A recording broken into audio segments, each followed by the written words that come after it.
ఇంటింటికి నల్లాలు వర్షం బిందెల కొట్లాట బంద్ అయిందని పాత సర్కార్ల జోరుగా డైలాగులు దంచితే ఇప్పటికి రోడ్ల మీద బిందెలు పట్టుకొని వచ్చే కథ చూస్తుంటిమి. ఇక మిషన్ భగీరథ మీద మీటింగ్లు పెట్టి సర్కార్ సప్లై చేసే నీళ్ల గురించి గట్టిగానే గప్పాలు కొట్టేది. గమ్మత్ ఏందంటే అదే మీటింగ్ల ఆఫీసర్ల కాంచి పాత మంత్రుల దాకా కంపెనీల నీళ్ళ బాటలు ముంగట పెట్టుకొని తాగేది. ఇసొంటి చిత్రాలు మస్తుగానే జరిగినాయి గాని అసలు వార్త ఏందో చూడుర్రిగా.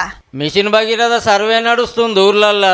మీ ఇంట్లో నల్లా ఉన్నదా? రోజు తప్పించి రోజు వస్తుందా? గల్లీల పైపులు ఏమన్నా లీకేజీ ఉన్నాయా? మిషన్ భగీరథ నల్లా ఎన్నేళ్ల సంది వాడుతున్నారు? ఇట్లా అన్ని వివరాలు తీసుకుంటున్నారు ఆఫీసర్లు.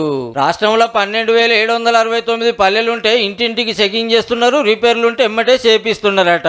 10 రోజుల సంది సర్వే నడుస్తుంటే ఇప్పటికి 19,000 నల్లాలు రిపేర్ చేపిచ్చిర్రట.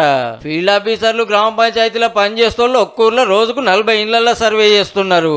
పాత సర్కార్ల మిషన్ భగీరథ కథ కూడా అట్లట్లనే ఉన్నది. మరి పైపులు వరవకున్నా వరిసినట్టు, పాత ట్యాంకులకే పేర్లు మార్చి కొత్త ట్యాంకులు కట్టినట్టు, ఊర్లో ఉన్న వాటికంటే ఎక్కువ నల్లాలు ఫిట్టింగ్ చేసినట్టు కాగితాల మీద లెక్కలు చూపించిండ్రు. ఇక లీకేజీలకైతే లెక్కే లేదు. పుట్ట పైపులు వలుగుడు, గేట్ వాళ్ళు లీక్ అవుడు. అందుకే మిషన్ భగీరథ అస్సలు కథ తేలుస్తున్నారు. అసలు వాడకంలోనే నల్లాలు లేని కాడ కొత్తగా ఫిట్టింగ్ చేయాల్సిన ఎన్నెన్ని లెక్కలు తీస్తున్నారు. ఉత్తగా కాగితాల మీద రాసుడు కాదుల్లో, నల్లాతోటి ఇంటి యజమాని ఫోటో తీసి ఆన్లైన్లకు ఎక్కిస్తున్నారు. లెక్క పక్కా ఉండాలని. జల్ జీవన్ పథకం కింద సెంట్రల్ ఇచ్చే పైసలతో అవసరమైన కాడ కొత్తగా పైపులు వరుసడు, ట్యాంకులు కట్టుడు చేస్తారట. ఇంకో వారం రోజులు సర్వే చేసి మొత్తం లెక్కలు ఢిల్లీకి పంపే పనులు ఉన్నారు. అంత మంచిగానే ఉన్నది కానీ ఏ ఊరికి పోయినా వాటర్ ప్లాంట్ లేనాయే. మరి మిషన్ భగీరథ నీళ్లు తాగుతున్నారా? తాగుకుంటే ఇంకింత మంచిగా ఎట్లా సప్లై చేయాలనో కూడా అరుసుకోరు సార్లు.